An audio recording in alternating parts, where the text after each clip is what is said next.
نحمده ونصلي على رسوله الكريم أما بعد معزز سامعین اساتذہ کرام اور بہت سارے مہمان اور میرے پیارے ساتھیوں السلام علیکم ورحمۃ اللہ وبرکاتہ۔ آج ہم سب یہاں جمع ہوئے تاکہ اپنے پیارے ہوتے ہندوستان کے یوم جمہوریہ کو منائے۔ 26 جنوری کا دن ہمارے تاریخ کا ایک منورہ باب ہے، کیونکہ اس دن 1950 سے ہمارے لیے ایک آزاد اور خود مختار جمہوریہ کے طور پر اپنا نافذ کیا۔ یہ دن اللہ آزادی کے ان عظیم علماء اور شہیدوں کی قربانیوں کی یاد دلاتا ہے، جنہوں نے اپنا خون اور پسینہ بہا کر ہمیں ایک آزاد ملک دیا۔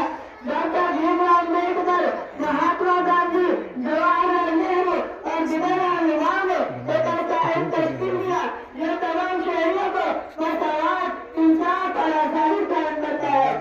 یہاں ہماری ذمہ داری ہے کہ ہم اس آزادی اور جمہوری حقوق کی قدر کریں اور اپنے ملک کی ترقی کے اللہ کے ظاہر